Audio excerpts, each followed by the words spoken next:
नमस्कार, मैं हूं मुकुल और आप देख रहे हैं सृष्टि एडुकेयर के ऑनलाइन ई लर्निंग क्लासेस।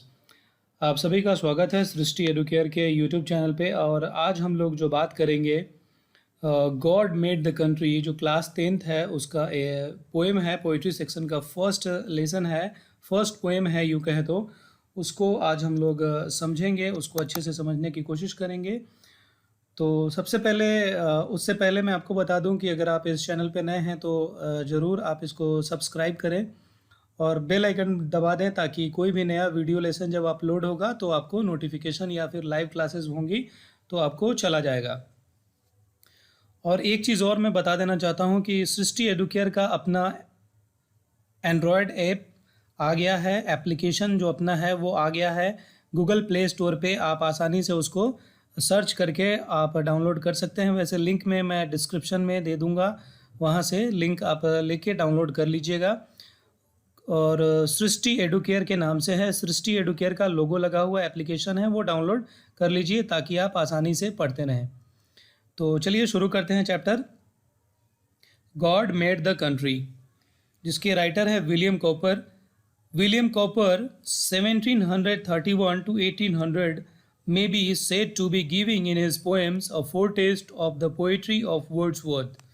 जो विलियम कॉपर है, जिनका जीवन काल 1731 से 1800 तक रहा, उनको कहा जा सकता है कि वो अपने पोएम में एक पूर्वानुभव, फोरटेस्ट का मतलब होता है पूर्वानुभव, इसका मतलब होता है पूर्वानुभव, यानी कि कोई भी चीज़ होने से पहले उसका अनुभव होना।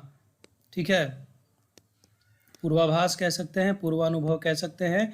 यानी कि लगता था कि वर्ड्सवर्थ का पोइट्री है, इनका पोइट्री पढ़ने पे लगेगा कि वर्ड्सवर्थ का पोइट्री, वो वर्ड्सवर्थ का लिखा हुआ है। ठीक है, there is in his works the same deep respect for the rural life, the common people and the lovely quiet landscape. देखिए, इनके जो काम हैं उनमें, यानी कि जो लेखन है उनमें आप आसानी से बहुत ही गहरा आप रिस्पेक्ट देख सकते हैं जो ये ग्रामीण जो जीवन है उसके प्रति, और जो साधारण मनुष्य है उसके प्रति, और जो खूबसूरती होती है ग्रामीण इलाके का उसके प्रति। इनके लेख में आप आसानी से इनके कोई भी पोएम वगैरह में आप देख सकते हैं। The Wordsworth, again, he did not hesitate in giving clear-cut opinion about the issues of his time। ऐसे ही जैसे वर्ड्सवर्थ, देखिए वर्ड्सवर्थ क्या करते थे, वो भी अपने मतलब कि अपने समय के जो इश्यूज़ वगैरह थे, जो भी कुछ भी इशू था, जो सामाजिक इशू था, उसको वो क्लियर कट ओपिनियन देते थे। यानी कि जो भी चल रहा है समाज में, जो उनको लगता था कि इस पे उनको आवाज़ उठाना चाहिए, तो वो उसमें हिचकते नहीं थे, हिचकिचाते नहीं थे, वो आवाज़ उठाते थे, वो इश्यूज़ को समाज के सामने रखते थे अपने लेखन के माध्यम से। It is a paradox that the poets and dramatists who lived in cities or state capitals have written powerfully about the beauty of the rural life। अब यहाँ क्या कह रहा है कि ये पैराडॉक्स है, यानी कि ये क्या है, एक प्रकार का विरोधाभास है कि जो पोएट, जो कवि और ड्रामाटिस्ट, यानी कि जो नाटक वगैरह करते थे, वो लोग, जो कलाकार थे, वो क्या कर रहे हैं, वो लोग लिख रहे हैं जो बड़े बड़े शहरों में रह रहे हैं, बहुत शानदार शहरों में रह रहे हैं, लेकिन फिर भी बहुत ही अच्छे तरीके से जो ग्रामीण जीवन है उसके बारे में वो लिख रहे हैं।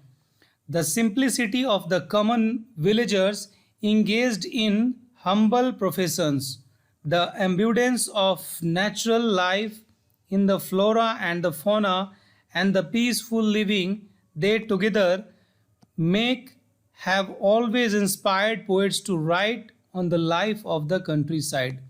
अब देखिए, वो लोग रहते थे तो शहरों में, लेकिन जो सिंप्लिसिटी था किसका, the simplicity of the common man, common villagers, engaged in humble professions, जो ग्रामीण जो व्यक्ति था, जो ग्रामीण इलाके में जो व्यक्ति रहते हैं, जैसे हम लोग भी ग्रामीण इलाके से आते हैं, तो जो सिंप्लिसिटी होता है, जो एक आम ग्रामीण व्यक्ति का, जो वो अपने छोटे छोटे कामों में जो लगा हुआ रहता है, वो जो नेचुरल लाइफ है एक प्रकार से, वो जो नेचुरल तरीके से जी रहा है बिना भाग दौड़ वाला, और जो सुंदरता है, जो पीसफुल है उस इलाके में, ग्रामीण इलाके में जो शांति का माहौल है, वो सब क्या कहते थे, वो जब मिल के रहते हैं ग्रामीण इलाके वाले लोग, गांव के लोग, आप पता है, आप गांव से होंगे तो आपको पता होगा कि गांव में लोग कितने मिलजुल के रहते हैं, एक जगह रहते हैं, सब दुख सुख में सब शामिल होते हैं एक दूसरे के।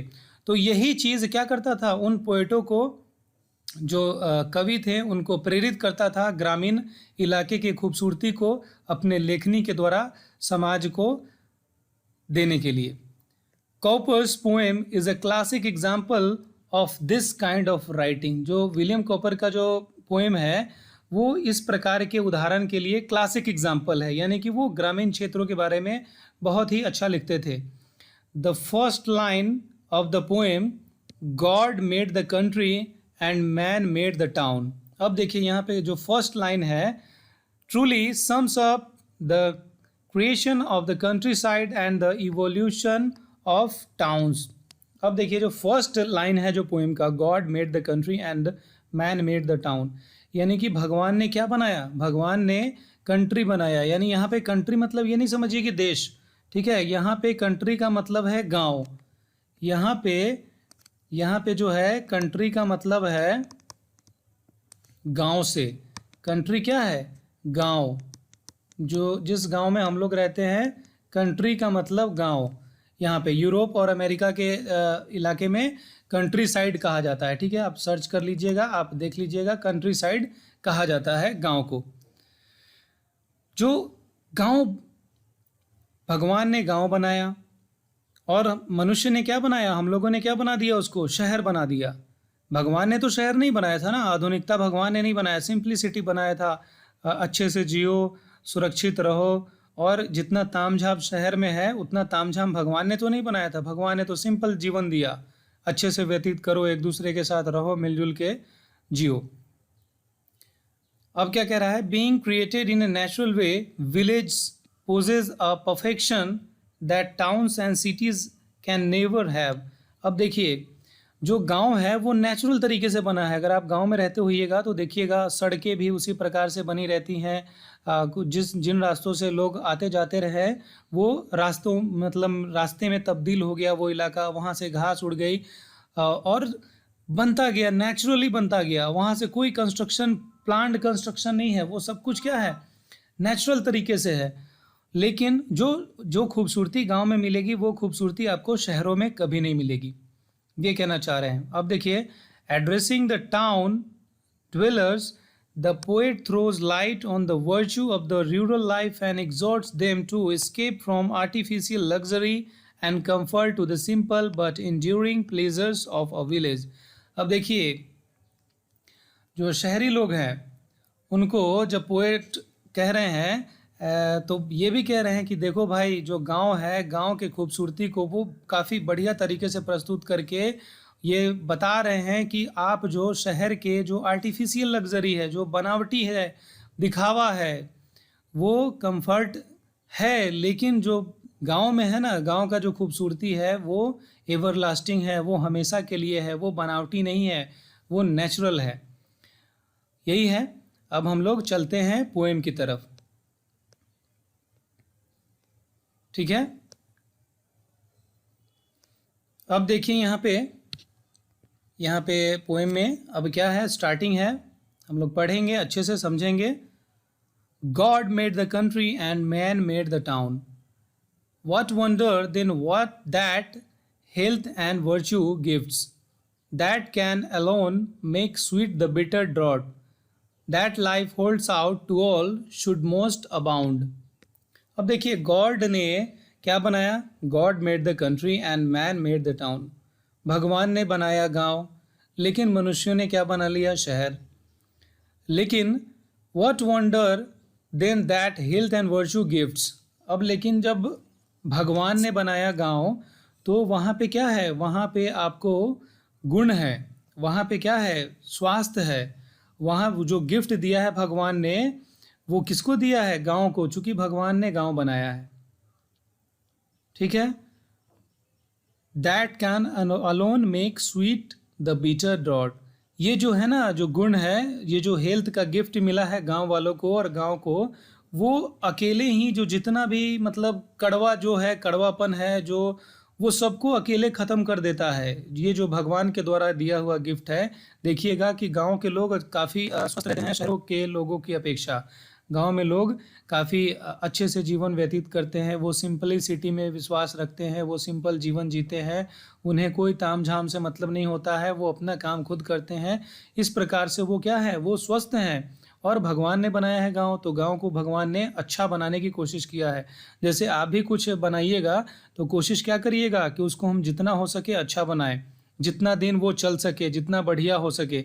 तो भगवान ने हमें जीवन दिया, भगवान ने गांव बनाया, तो वो सोचे कि हम जितना दिन इस जीवन का आनंद ले सके। लेकिन शहर तो हम लोगों ने बनाया, लेकिन हमारे अंदर वो शक्ति नहीं है कि हम शहर के लोगों को अच्छा जीवन दे सके।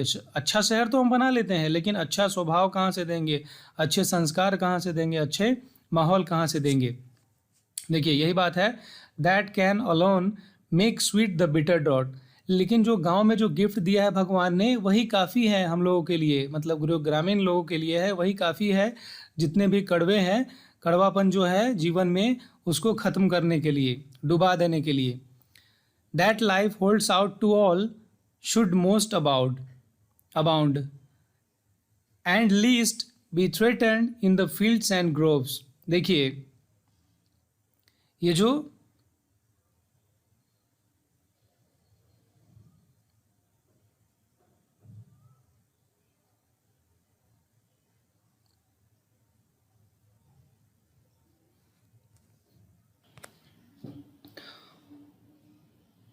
that life holds out to all should most abound and least be threatened in the fields and groves। अब देखिए वो क्या कह रहे हैं, कवि कवि कह रहे हैं कि ये जो जीवन हमको मिला है, ये जो बहुत मतलब हमारे लिए काफ़ी बहुत है, ये प्रचुर मात्रा में है। क्या क्या है, क्योंकि ये जो कहाँ पाया जाता है, हमें कोई डर नहीं है, हमें कोई डर नहीं है, कोई and least be threatened in the fields and groves. मतलब हमें कोई डर भय नहीं है हमारे खेतों में, खलिहानों में, यानी कि जो झुरमुटें होती हैं, पेड़ बड़े बड़े पेड़ होते हैं, जो जंगल जैसा हो जाता है, वहाँ कोई डर भय नहीं है। इसीलिए हमें जो जीवन मिला है वो काफ़ी बढ़िया है। वो मतलब प्रचुर मात्रा में जो मिला है हमें, वो सही है, हमें कोई डर भय नहीं है। जो ग्रामीण इलाका है वो काफ़ी अच्छा है, कम से कम डर भय तो नहीं है। अब देखिए poses ye therefore ye who born about in chariots and sedans know no fatigue, but that of idleness and taste no scenes, but such as art contrives, poses ye still, your element there only can be a shine।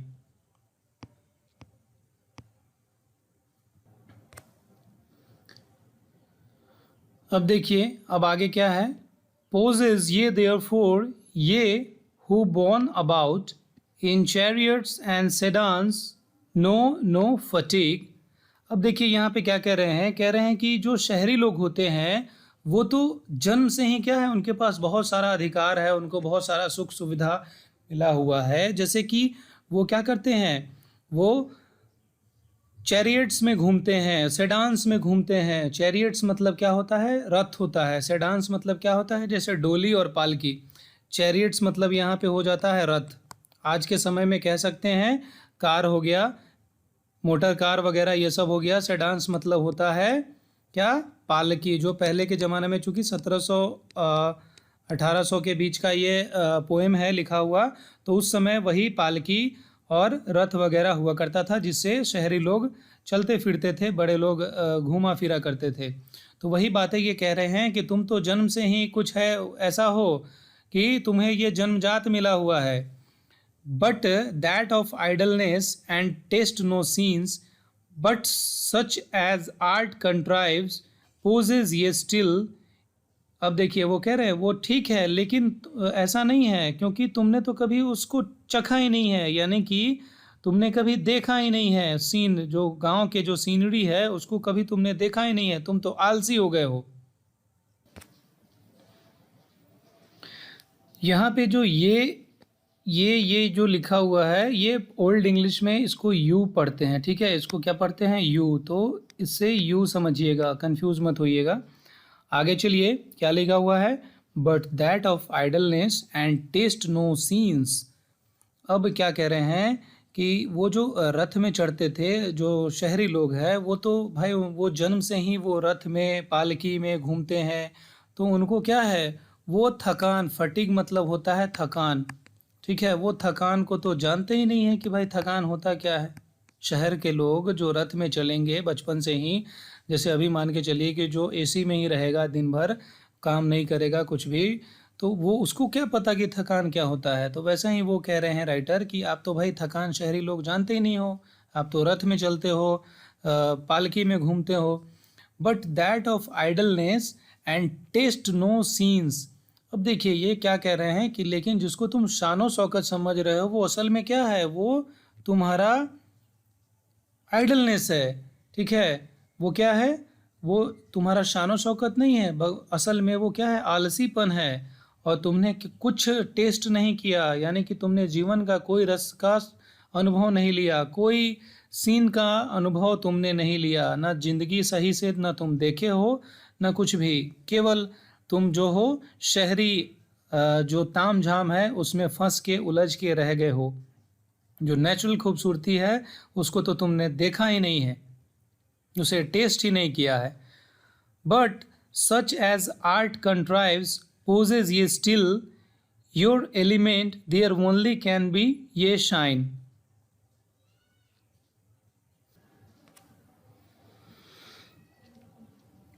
But such as art contrives poses ye still your element there only can ये shine। अब ये क्या कह रहे हैं कि ऐसा नहीं है कि ये जो कला है, जो जीवन जीने की कला है, आजकल स्कूल वगैरह में लाइफ स्किल्स भी पढ़ाया जाता है, यानी जीवन जीने की कला लोग भूलते जा रहे हैं, शहरी लोग खास करके जीवन जीने की कला को भूलते जा रहे हैं। तो खैर ये जो बीमारी है वो गांव में भी लग चुकी है, तो हमें अपने संस्कृति को बचाना है। तो वही कह रहे हैं कि बट सच एज आर्ट कंट्राइव्स, ये कला तुम्हारे अंदर भी है, ठीक है। ये कला जो है वो तुम्हारे अंदर भी है, ऐसा नहीं है कि तुमको नहीं पता है। तुम कोशिश करोगे तो हो सकता है, तुम अगर कोशिश करो तो हो सकता है उस कला को वापस कर सकते हो, तुम्हारे पास है, ये अभी भी है। लेकिन कैसे? Your element there only can ye shine. तुम कोशिश करोगे तो अभी भी तुम जो जी रहे हैं ग्रामीण इलाके के लोग जैसा मज़े में जी रहे हैं, वैसा तुम भी जीवन का आनंद ले सकते हो और तुम भी चमक सकते हो। तो ऐसा नहीं है कि तुम्हारे अंदर नहीं है, तुम्हारे भी अंदर है, लेकिन तुम भूल गए, चूँकि तुम तो शुरू से ही पालकी में घूम रहे हो, तुम शुरू से रथों में घूम रहे हो, तुमने अनुभव किया नहीं थकान को, तुमने अनुभव किया नहीं प्रकृति को। तुम कंक्रीट के बनाए जंगलों में रह रहे हो, प्रकृति के बनाए पेड़ पौधों के साथ तो तुमने अपना वक्त गुजारा ही नहीं, ये कह रहे हैं। अब देखिए आगे क्या कह रहे हैं। There only minds like yours can do no harm, our groves were planted to console at noon. यानी कि जैसे तुम्हारे जो दिमाग है, तुम जैसे लोग के वाले जो दिमाग वाले होते हो, वो क्या कर सकते हो, ऐसा कुछ नहीं है कि तुम किसी को नुकसान पहुंचा सकते हो, ठीक है। हमारे जो ग्रोव्स है, यानी कि जो पेड़ हैं, वो किस लिए हैं, किस लिए लगाए गए हैं, ताकि वो जो दोपहर का जो धूप है, दोपहर का धूप है, उसको क्या करने के लिए, उसको सूद करने के लिए, सूदिंग के लिए, यानी कि कंफर्ट देने के लिए, आराम कर मतलब उसको छांव देने के लिए बनाए गए हम लोग का जो पेड़ लगा हुआ है। तो ऐसा नहीं है कि तुम्हारा जो दिमाग है वो किसी को हार्म करेगा, नहीं करेगा। The pensive wanderer in their shades at eve. देखिए क्या कह रहा है, जो पेंसिव का मतलब होता है उदास, यानी कि बहुत उदास जैसा कोई व्यक्ति है उसको कहते हैं पेंसिव, ठीक है। पेंसिव मतलब उदास टाइप का, जैसे मतलब कुछ हो गया हो तो बेचारा बिल्कुल से एकदम उदास है, किसी से बोल नहीं रहा है, तो वो क्या करते हैं, हमारे जो पेड़ हैं वो क्या करते हैं, पेंसिव जो वांडरर है, जो घूमंतुक हैं, वो जो घूमने वाले हैं, जो उनको क्या करते हैं, छाँव देते हैं, यानी कि तुम मेरे गांव में आ जाओ, तुम अपने जीवन को अच्छे से जी पाओगे, जीवन का आनंद ले पाओगे। ऐसा नहीं है कि तुम अभी बहुत दूर चले गए हो। At eve the moonbeam sliding softly in between the sleeping leaves is all the light they wish. अब देखिए क्या कह रहा है, द मून बीम यानी कि जो शाम में, जो शाम है, ईव का मतलब होता है एट ईव का मतलब होता है पूर्व संध्या। जो जो जो चांद की जो रोशनी है, जो क्या कर रही है, स्लाइड कर रही है सॉफ्टली, एकदम आराम से, किसमें, इन बिटवीन द स्लीपिंग लीव्स, जो पेड़ के जो पत्ते हैं जो सो रहे हैं, ठीक है, और उस पे वो बह रही है, मतलब जो उसकी धारा है, बीम, जो मून बीम है, यानी कि जो ये जो प्रकाश की जो किरणें हैं, जो चंद्रमा की जो किरणें हैं, वो क्या कर रही हैं, पत्तों पे बह रही है, एक प्रकार से धारा की तरह बह रही है। मतलब अच्छे तरीके से जो पोएट है उन्होंने कहने की कोशिश की है कि जो खूबसूरती है वो तो गांव में ही मिलेगी देखने को। अब वो कह रहे हैं कि ये जो चीज़ें हैं वो आपको शहरों में नहीं मिल सकती है देखने को, ठीक है। ना शहर में आपको कोई छाँव देने वाला मिलेगा, ना आपको ऐसा ये जो चांद की खूबसूरत रोशनी, ना पेड़ दिखेंगे, ना पत्ते दिखेंगे। तो मतलब जो जो ब्यूटी है, जो नेचुरल ब्यूटी है, वो तो ग्रामीण इलाके में ही दिखता है, वो हमारे गांव में ही दिखता है। वही ये कह रहे हैं कि ये जो तो विश कर रहे हो देखने का, ये जो लास्ट वाला है, the sleeping leaves is all the light they wish, मतलब ये जो चीज़ें हैं वो कहाँ मिलेंगी देखने को, ये जो खूबसूरती है वो केवल और केवल गांव में ही मिलेंगी, वो शहरों में नहीं मिलेंगी। क्या कह रहे हैं, वो आगे कह रहे हैं, birds warbling all the music we can spare the splendour of your lamps they but eclipse our softer satellite. यानी कि देखिए यहाँ पे क्या कह रहे हैं कि जो हमारा जो गांव है वहाँ पे चिड़िया चहचहाती है, उतार चढ़ाव के साथ गाना गाती है, म्यूज़िक हमें चिड़िया सुनाती है। हम नेचुरल ब्यूटी में जी रहे हैं। हम तुम्हारे जो चकाचौंध भरी ज़िंदगी है, चकाचौंध यानी ये जो लैम्प्स है, ये रोशनी यानी कि चकाचौंध भरी जो जीवन है शहर का, उससे हम बच जाएंगे, ठीक है, उससे हम बचना चाहेंगे। हमें बचना है, किस लिए, क्योंकि वो केवल और केवल क्या है, ग्रहण है, वो कोई अच्छी चीज़ नहीं है, वो ग्रहण है। आपका जो चकाचौंध भरा हुआ शहर दिख रहा है वो एक प्रकार से ग्रहण है, किसके लिए, हमारे इस सॉफ्टवेयर सैटेलाइट के लिए, ठीक है। हमारा जो ये ग्रह है उसके लिए क्या है, आपका जो चकाचौंध भरा हुआ जीवन है वो एक प्रकार से ग्रहण है और कुछ नहीं है। अब देखिए, our your songs confound our more harmonious notes.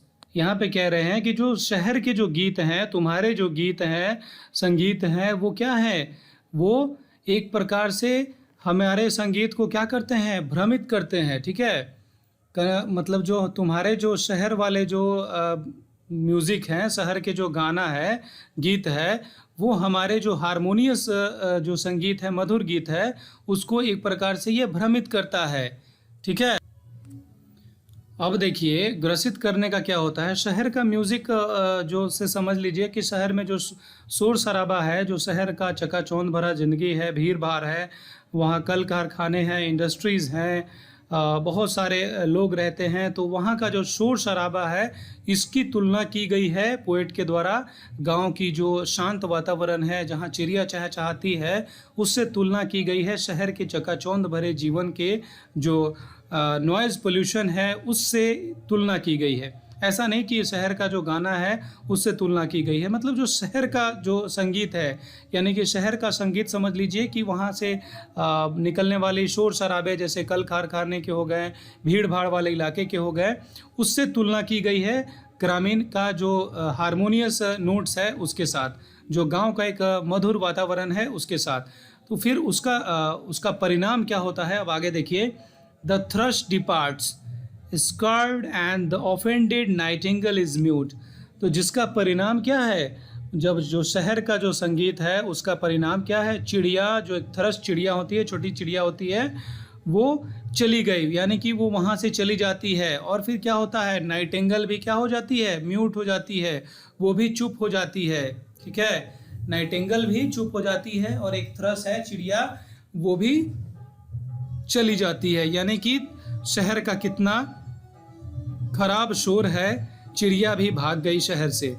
तो यही पोएट कहना चाह रहे हैं। ग्रामीण और शहर के बारे में था ये पोएम।